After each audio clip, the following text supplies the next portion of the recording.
Hamba-Mu dalam keterbatasan, kiranya juga Engkau yang menolong ketika Ia menyampaikan, menguraikan sabda-Mu ini. Kami percaya kuat kuasa Roh-Mu yang kudus ada bersama-sama dengan kami saat ini. Di dalam nama Tuhan kami, Yesus Kristus, kami berdoa kepada Bapa di sorga. Amin. Inilah Injil Tuhan Yesus Kristus menurut Matius pasal 13 ayat pertama sampai 9 dan 18 sampai 23. Simak dan dengarkanlah Injil Tuhan Yesus Kristus. Pada hari itu keluarlah Yesus dari rumah itu dan duduk di tepi danau. Maka datanglah orang banyak berbondong-bondong lalu mengerumuni Dia sehingga Ia naik ke perahu dan duduk di situ. Sedangkan orang banyak semuanya berdiri di pantai. Dan Ia mengucapkan banyak hal dalam perumpamaan kepada mereka, katanya, adalah seorang penabur keluar untuk menabur. Pada waktu ia menabur, sebagian benih itu jatuh di pinggir jalan. Lalu datanglah burung dan memakannya sampai habis. Sebagian jatuh di tanah yang berbatu-batu, yang tidak banyak tanahnya. Lalu benih itu pun segera tumbuh karena tanahnya tipis. Tetapi sesudah matahari terbit, layulah ia dan menjadi kering karena tidak berakar. Sebagian lagi jatuh di tengah semak duri, lalu makin besarlah semak itu dan menghimpitnya sampai mati. Dan sebagian jatuh di tanah yang baik, lalu berbuah. Ada yang 100 kali lipat, ada yang 60 kali lipat, ada yang 30 kali lipat. Siapa bertelinga, hendaklah ia mendengar. Ayat 18. Karena itu dengarlah arti perumpamaan penabur itu. Kepada setiap orang yang mendengar firman tentang kerajaan sorga, tetapi tidak mengertinya, datanglah si jahat dan merampas yang ditaburkan dalam hati orang itu. Itulah benih yang ditaburkan di pinggir jalan. Benih yang ditaburkan di tanah yang berbatu-batu ialah orang yang mendengar firman itu dan segera menerimanya dengan gembira. Tetapi ia tidak berakar dan tahan sebentar saja. Apabila datang penindasan atau penganiayaan karena firman itu, orang itu pun segera murtad. Yang ditabur di tengah semak duri ialah orang yang mendengar firman itu lalu khawatir dunia ini dan tipu daya kekayaan menghimpit firman itu sehingga tidak berbuah. Yang ditaburkan di tanah yang baik ialah orang yang mendengar firman itu dan mengerti. Dan karena itu ia berbuah. Ada yang 100 kali lipat, ada yang 60 kali lipat, ada yang 30 kali lipat. Sampai demikian jauh pembacaan Injil Tuhan Yesus Kristus. Tuhan Yesus berkata, yang berbahagia adalah setiap kita yang mau mendengarkan firman Allah, memelihara tentu dengan melakukannya. Haleluya. Saudara-saudara, selamat pagi, salam sejahtera buat kita semua. Tema kita sesuai dengan bacaan Injil hari ini adalah tentang penabur yang setia.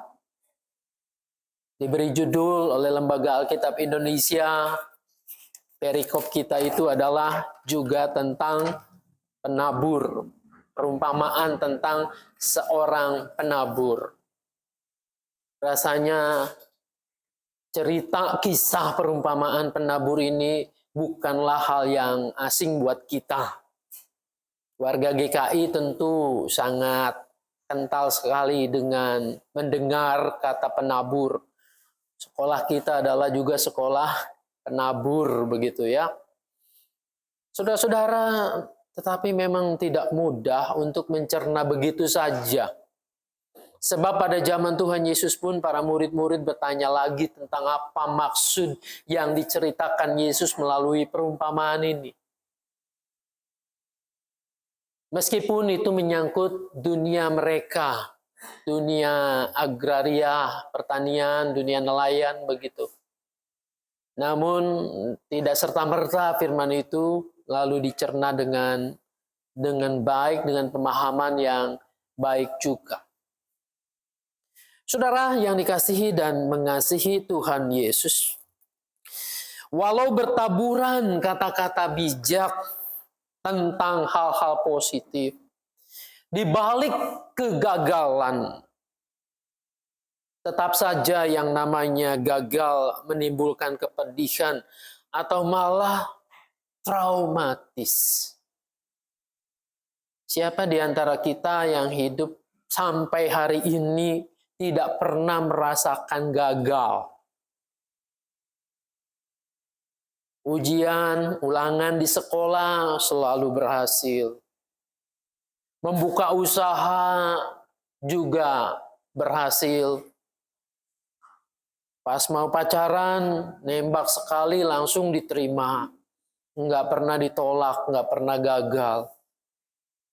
Lalu ketika sakit, berobat, sembuh, nggak pernah gagal. Pengobatannya lancar-lancar saja.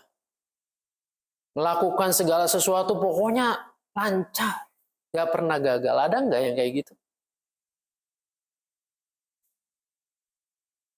Saya kira rasanya tidak ada. Tidak ada orang yang dari kecil sampai dewasa, besar, sampai tua, hidupnya itu mulus-mulus saja. Semua yang dilakukannya berhasil. Rasanya memang tidak ada. Namun ada orang yang bisa mengatasi kegagalan-kegagalan itu. Tetapi tidak sedikit juga orang yang tidak bisa mengatasinya. Bahkan trauma dengan kegagalan. Ada seorang yang punya potensi sebetulnya, tapi ketika masa kecilnya dia mencoba main piano, main musik. Lalu ada yang mendengarnya, gak begitu, permainanmu jelek banget. Apa yang terjadi dengan anak ini? Sampai besar ia tidak mau menyentuh tutut piano itu. Aku gak bisa bermain, aku gak berbakat. Di sekolah ketika Bapak Ibu guru menjelaskan dengan begitu rupa, tapi anak ini tidak mengerti-mengerti. Saking jengkelnya Bapak guru itu mengatakan, dasar kamu anak bodoh. Lalu hal itu masuk ke dalam hatinya, dicernanya. Dibawanya sampai dewasa, sampai besar. Iya memang aku anak bodoh. Ditambah ketika dibagi rapor, diperlihatkan kepada orang tuanya. Rapornya banyak merahnya. Kata mama juga apa? Kamu harus belajar, dasar anak bodoh, nggak mau dengar. Mamaku juga bilang bodoh. Akan terbawa kegagalan-kegagalan ini. Saudara-saudara, bagi banyak orang kegagalan adalah kenangan buruk yang menghantui setiap mau memulai sesuatu usaha atau tindakan. Itu karena trauma. Bahkan ada banyak orang yang barangkali Anda juga termasuk di dalamnya. Sampai hari ini trauma itu terus membekas. Sehingga tidak mau memulai lagi. Ketika diajak melayani lalu diminta untuk doa. Malu baru pertama kali memimpin doa di depan umum. Entah kata-kata apa yang meluncur dan kemudian temannya, kok doa kayak begitu sih? Sejak hari itu dia mengatakan, sudahlah aku tidak mau lagi melayani seperti itu. Ketika bersinggungan dengan orang lain dan kemudian ada kritik-kritik yang sampai kepadanya, maka ia mengatakan, buat apa? Kok aku melayani itu juga nggak dibayar? Sudah capek, ada ongkos, ada waktu yang terbuang, akhirnya juga boro-boro diucapkan terima kasih, yang ada adalah dicela. Buat apa melayani? Saudara-saudara akhirnya tidak mau melayani lagi. Kenangan akan pengalaman kegagalan memang menyakitkan dan membuat kita kapok untuk tidak melakukan lagi. Pengalaman seperti ini akan mengingatkan kita bahwa kita tidak bisa mengatasinya. Lalu kita mengambil pilihan lebih baik menjadi orang yang skeptis. Orang yang masa bodoh. Buat apa melakukan ini dan itu?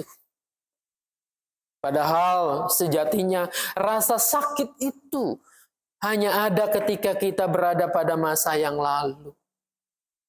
Ketika kita terus mengingat-ingatnya. Dan ketika kita mengizinkan hati kita menyimpan itu. Saudara-saudara, perumpamaan tentang penabur. Demikian judul yang tadi kita baca dalam Injil ini. Tema kita juga berbicara tentang penabur yang setia.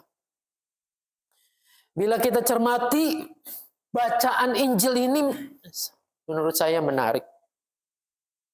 Judulnya penabur. Subjeknya penabur. Namun hanya disebut satu kali saja. Satu kali adalah seorang penabur. Kemudian tidak disebut lagi. Kisah selanjutnya malahan adalah tentang benih itu. Kisah selanjutnya adalah media di mana benih itu diletakkan. Benih itu akan tumbuh. Ada yang di bebatuan, ada yang di pinggir jalan, ada yang di semak duri, dan yang terakhir adalah di tanah yang baik. Saudara-saudara, cerita perumpamaan ini bertujuan memusatkan sebenarnya perhatian kita. Pada waktu itu perhatian pendengar khotbah Yesus. Perhatiannya mestinya pada benih dan macam-macam hasil. Sesuai benih itu tumbuh. Saudara-saudara, cerita ini sejatinya adalah cerita, kalau menurut saya, cerita tentang kegagalan. 3 kali benih itu gagal tumbuh. 3 kali benih itu tidak tumbuh. Bahkan ada yang juga langsung mati. Hanya satu yang berhasil. Dan yang berhasil itu justru menghasilkan buah. Yang disebutkan ada yang 100 kali lipat.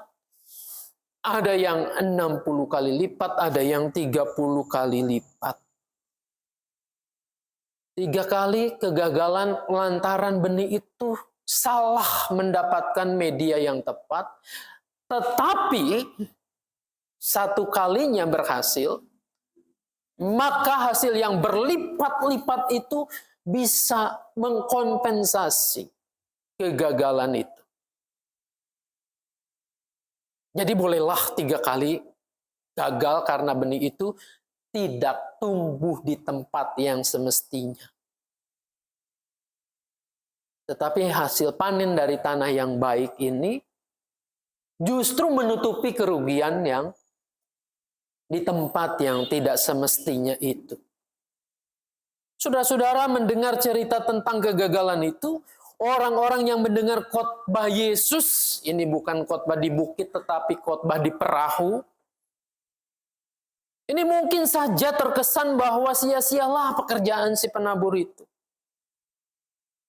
Lagi pula mengapa orang itu menabur benih bukan di tempat yang semestinya, di lahan yang sudah diolah, di lahan yang sudah baik dan subur. Saudara-saudara, bisa saja kita punya pendapat demikian. Kok konyol sekali. Naruh benih di pinggir jalan. Naruh benih di bebatuan. Udah tahu ada semak, kok taruhnya di semak itu. Mungkin kita akan mengatakan juga, menjawabnya, namanya juga perumpamaan. Suka-suka yang punya cerita dong. Saudara-saudara, jelas bukan itu sebenarnya. Kalau kita memahami dunia pertanian di sekitar Danau Galilea itu, pada saat itu, memang demikianlah cara orang bercocok tanam. Bukan seperti pertanian yang modern. Yang modern sekarang itu ada greenhouse-nya. Sehingga musim cuaca hama itu sudah tidak lagi menjadi penghambat penghalang. Kita bisa menentukan juga kadar nutrisi yang tepat, kelembaban udara, sinar matahari yang diperlukan, dan seterusnya yang sudah pasti itu hasilnya akan bagus. Tetapi pertanian pada zaman itu adalah pertanian yang memang betul-betul sederhana, dan ini dilakukan dengan cara begitu. Benih itu tidak disemai dulu, sesudah tumbuh sekian tingginya lalu dipindahkan ke lahan yang semestinya, tidak begitu. Tapi mereka menaburkan begitu saja. Karena keterbatasan mungkin juga tenaga, alat, dan lain sebagainya, ya sudah ditaburkan di lahannya. Nah, ketika ditaburkan itulah ada benih-benih yang jatuh di pinggir jalan, ada benih yang jatuh di tanah yang berbatuan, ada tanahnya tapi dikit. Ada yang jatuh di semak-semak. Dan ada yang jatuh di tanah yang baik. Saudara-saudara, 3 kali benih itu gagal tumbuh. Namun sekali yang tumbuh di tanah itu subur, di tanah yang baik itu dapat menutup kegagalan-kegagalan itu. Hasil akhirnya sungguh luar biasa. Di luar dugaan. Yesus berbicara dengan mengerti sebenarnya hati para pendengarnya. Seolah-olah di sini Yesus mau mengatakan, biarpun seluruh karyaku tampaknya gagal atau sia-sia di mata sejumlah orang, kalian tidak boleh putus asa. Justru sebaliknya, percayalah bahwa akhirnya karyaku akan menuai hasil yang menggembirakan. Saudara-saudara, kita harus ingat urutan cerita ketika sebelum peristiwa ini. Yesus banyak berhadapan dengan tokoh, dengan orang-orang yang pandai, yang bijak. Ahli-ahli Taurat, orang Farisi. Dan mayoritas mereka menolak. Mayoritas mereka tidak menerima ajaran yang diberitakan oleh Tuhan Yesus. Tampaknya ini suatu kegagalan. Sia-sia menabur. Berhadapan dengan orang-orang yang keras kepala. Orang-orang yang kelihatannya cerdik, pandai itu. Tapi akhirnya mereka juga yang berusaha menyingkirkan Yesus. Lalu kita bertanya, dan dikaitkan pertanyaan kita itu dengan bahan bacaan yang pertama tadi. Bukankah benih firman Tuhan yang ditabur itu tidak akan pernah gagal? Dan akan tidak pernah kembali dengan sia-sia. Seperti yang diungkapkan Nabi Yesaya tadi itu. Yang dikatakan, demikianlah firmanku yang keluar dari mulutku, ia tidak akan kembali kepadaku dengan sia-sia. Tetapi ia akan melaksanakan apa yang kukehendaki. Seharusnya kan yang ditabur itu maupun ditabur dimanapun harusnya tumbuh. Tidak sia-sia. Saudara-saudara, benar bahwa firman Allah itu tidak pernah gagal dan tidak pernah akan kembali dengan sia-sia. Apalagi firman yang telah menjadi manusia itu, yaitu di dalam diri Yesus Kristus, mustahil gagal. Nyatanya dapat kita lihat, banyak orang yang melihat apa yang dilakukan Yesus sebagai sebuah tindakan tanda petik kegagalan. Ada banyak teolog atau pemikir-pemikir rasional mengatakan sebetulnya Yesus sedang mengadakan gerakan melawan gerakan penindasan Romawi, tetapi gerakan ini gagal. Saudara-saudara, di tanah tempat dia dibesarkan, Nazaret, Galilea dan sekitarnya, dia ditolak.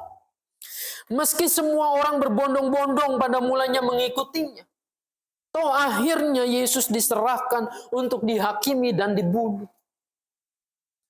Sungguh, tanah tempat Injil ditabur itu keras dan penuh dengan bebatuan, onak duri, dan seterusnya, berbahaya. Ada teman saya mengatakan, mungkin begitu ya, di Mangga Besar ini juga tanahnya keras. Kenapa? Kita tumbuhnya segini-gini aja malah jadi konten. Tambah lama tambah dikit. Apakah benih itu tidak tumbuh? Apakah benih ini mengalami himpitan yang luar biasa? Saudara, tentu ini refleksi buat kita semua.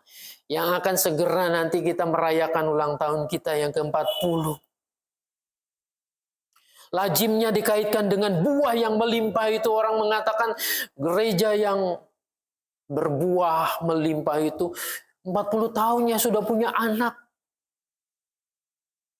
punya pos, punya ladang pelayanan yang luas. Tapi bagaimana dengan kita? Menghidupi diri sendiri ini juga tertatih-tatih dan seterusnya. Apakah di sini benih itu tumbuh di tanah bebatuan? Yang seringkali ketika tumbuh sedikit, langsung kemudian layu. Kita menggebu-gebu melayani. Lalu yang terjadi ketika ada singgungan sedikit, ketika ada masalah, persoalan, dan lain sebagainya, kita mengatakan, sudah, selesai sudah saya pelayanan di sini. Saudara-saudara, ini bahan refleksi buat kita juga. Apakah kita lelah untuk menabur di sini? Apa yang tampak sebagai kegagalan dan penolakan, ternyata sebenarnya dalam diri Yesus ini membuahkan hasil yang manis. Tuaian dan panen itu menghasilkan berpuluh kali lipat. Bahkan ada yang 100 kali lipat.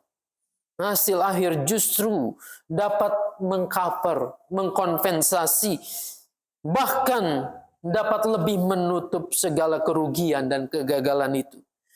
Firman Tuhan selalu berhasil dan tidak pernah kembali dengan sia-sia. Saya berpikir mestinya ini yang terjadi di jemaat kita GKI Mangga Besar. Firman Tuhan yang sudah ditabur di sini 40 tahun lebih. Perjalanannya mungkin lebih dari itu. Bisa 50-60 tahun yang lalu. Dirintis di sini. Mestinya akan terus tumbuh dan berhasil dan bisa mengcover, mengkompensasi setiap kegagalan kita. Saudara-saudara, penabur atau petani yang baik tentu akan menyimpan hasil panennya. Di lumbungnya, di gudangnya, untuk persediaan makanan, untuk dijual, lalu uangnya dipakai untuk keperluan yang lain. Kehidupan petani seperti itu. Ia juga akan memilah dari hasil panen yang terbaik itu bulir biji-biji yang bermutu. Untuk apa? Untuk selanjutnya dijadikan benih yang nantinya akan ditanam pada musim tanam yang berikutnya. Yang begini tidak asing buat saya. Kami dulu dibesarkan orang tua dengan bercocok tanam bertani. Papa saya menanam bawang merah. Ketika panen itu akan disortir. Ada yang baik, ini akan digantung di lumbung, di gudang, lalu disimpan berapa lama kadar airnya akan turun. Supaya bisa tahun depan menanam lagi. Begitu pula dengan padi, dengan jagung, dan seterusnya. Supaya ada kesinambungan. Ada proses dari bulir yang baru dipetik itu untuk menjadi benih yang berkualitas yang baik. Penyimpanan dalam jangka waktu tertentu akan mematangkan benih itu sehingga ketika ditabur, benih-benih itu akan segera berkecambah, lalu hidup dan terus akan berbuah. Saudara-saudara, Yesus Kristuslah sebenarnya adalah penabur yang sesungguhnya itu. Namun dalam periode tanam berikutnya, ia mengutus para murid-muridnya untuk menjadi penabur seperti dirinya. Melanjutkan karyanya di bumi ini. Sampai kemudian mata rantai itu kepada kita sebagai orang-orang yang telah menerima firman itu. Apakah kita dipilihnya menjadi bulir-bulir yang baik untuk kemudian ditaburkan pada masa-masa berikutnya? Dalam posisi inilah setiap orang Kristen terpanggil untuk menabur kembali benih-benih firman Allah sesuai dengan konteks kita masing-masing. Tentu saja menaburkan firman Allah bukan sekedar pandai, fasih, ngomong, berbicara. Target tujuannya bukan hanya untuk mengkristenkan orang, tetapi justru untuk menyalurkan cinta kasih Tuhan. Meneruskan karya Yesus itu. Sebab kalau hanya pasti bicara, ngomong saja, apa bedanya dengan orang-orang Farisi dan ahli Taurat? Kata dan perbuatannya mestinya menyatu. Apa yang kita percaya, apa yang kita ucapkan, itulah juga apa yang kita lakukan. Saudara-saudara, seperti Yesus Kristus, setiap anak-anak Tuhan akan mengalami berbagai macam kesulitan. Dimanapun ia ada. Kesulitan itu tanah yang tandus, gersang, bebatuan, dan semak duri. Menghadapi situasi seperti ini, kita seringkali menjadi gamang dan frustasi, bahkan traumatik, dan ogah kembali melayani. Namun apa yang dikatakan Yesus juga harus menjadi kekuatan bagi kita untuk terus menabur. Sebab akan ada hasil yang tidak dapat kita bayangkan yang luar biasa. Saudara-saudara, saya menyimak sebuah kisah tentang guru sekolah minggu. Guru sekolah minggu ini usianya sudah setengah baya lebih. Sudah cukup tua, ya sudah begitu banyak melayani. Namun belakangan ini anak-anak kok tambah lama tambah rewel, seolah tidak mau tahu ceritanya seperti apa. Lari ke sana kemari, lalu selalu celutukannya juga tidak menyenangkan dan sangat annoying, ngeganggu begitu. Saya nggak tahu nih Cencen, Belina dan teman-teman di sekolah minggu Rizka pernah nggak mengalami kayak begitu. Yang saya ingat, ya dulu saya ngajar sekolah minggu juga, yang saya ingat itu anak-anak sekolah minggu pertama-tama yang paling nurut banget. Saya ingat. Kalau ditanya ada gambaran ketika mengajar itu. Tapi di samping itu yang saya ingat adalah yang paling bandel. Karena emosi saya pernah mengalami suatu pengalaman yang rasanya sesudah itu saya juga menyesal. Saya membentaknya lalu kemudian mengusirnya untuk keluar. Nah saudara-saudara, si ibu ini mengalami masa-masa seperti itu sehingga ya di keluarganya juga yang mengalami masalah. Anak-anaknya komplain dengan apa yang ia lakukan. Mama banyak sekali melayani di gereja. Rasanya sering sekali. Sehingga meninggalkan rumah terus. Lalu si ibu itu mengatakan, ya sudahlah. Kalau begini saya akan berhenti aja. Selesai sudah untuk tidak lagi melayani menjadi guru sekolah minggu. Nah, saudara-saudara, ketika itu yang menjadi angan dan keputusannya, tanpa sadar kemudian ia melihat acara televisi. Berita yang ditayangkan adalah tentang berita seorang hakim yang dengan tegas, dengan berani membela orang miskin. Lalu dari situ sebetulnya yang ia hadapi adalah penuh dengan risiko dan ancaman. Tidak hanya untuk karirnya, tetapi juga untuk keselamatan dia. Lalu si hakim itu ditanya, ya, terakhir oleh seorang reporter, kenapa Anda mau melakukan seperti itu? Hakim ini menjawab, saya teringat dulu ketika saya sekolah minggu. Guru sekolah minggu saya mengajarkan, kamu harus jujur, kamu harus membela kebenaran. Si guru sekolah minggu ini lihat, mengamati, kayaknya kenal nih wajah. Dan dia penasaran melihat di bawah layar itu. Ternyata benar, dia adalah salah seorang murid sekolah minggu. Namanya dikenang bahwa guru itu yang menanamkan nilai kejujuran, keberanian untuk membela yang adil. Saudara-saudara, si ibu itu mengatakan, ya, akhirnya dari sekian banyak kekecewaan, kegagalan, ada satu yang tumbuh, yang bisa mengcover semua itu. Saudara-saudara, kalau mau jujur, curcol nih saya di sini. 17 tahun, waktu yang tidak sedikit. Mungkin Anda mengatakan, oh anak enjoy-enjoy aja. Enggak juga sih. Ada kalanya juga penat. Ada kalanya juga bosan. Ada kalanya juga, aku pindah aja. Saudara-saudara, datang waktu itu, mungkin saudara-saudara kalau saya ungkapkan kaget. Bahwa gereja yang sekecil ini begitu banyak persoalan tentang kehidupan pasangan suami istri.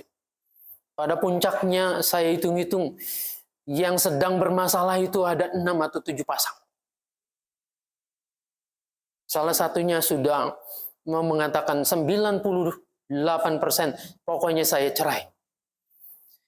Saudara-saudara, saya tidak bisa berkata apa-apa juga pada saat itu. Mendampingi ia, mendengarkan ia, berdoa ia. Namun ketika percakapan demi percakapan itu terjadi, minimal ada 2 pasangan yang tidak jadi cerainya. Lalu dalam kondisi pada saat ini baik-baik saja. Saudara-saudara, saya merenungkan, oh iya, ternyata ketika kita melihat hal-hal nampaknya mungkin sia-sia. Tetapi ada sesuatu yang sebetulnya Tuhan mau kita terus untuk setia. Karena dengan demikian ada orang-orang yang diselamatkan dari masa-masa sulitnya ini. Saudara, saya mau mengajak kepada kita. Mungkin kita mengatakan sudah bosan melayani di sini. Umatnya ya itu-itu saja. Tetapi siapa tahu ketika kita merawatnya dengan baik, ketika kita sungguh-sungguh melakukannya, ketika kita setia kepada Tuhan, justru ada hasil yang tidak pernah kita duga, yang tidak pernah kita bayangkan. Ada orang yang kembali mengenal Tuhan. Ada orang yang merasakan kembali cinta kasih Tuhan. Ada orang yang kemudian meneruskan itu. Mungkin dengan diam. Tidak dengan gembar-gembor ke sana kemari. Tetapi ada orang-orang yang dimenangkan untuk Kristus. Oleh karena itu, saudara yang dikasihi Tuhan, teruslah kita menabur. Teruslah kita melakukan sesuatu yang baik seturut dengan apa yang Tuhan Yesus lakukan itu. Maka jelas nantinya kita akan mendapatkan hasil yang tidak terduga. Tuhan Yesus menolong, memberkati kita. Amin.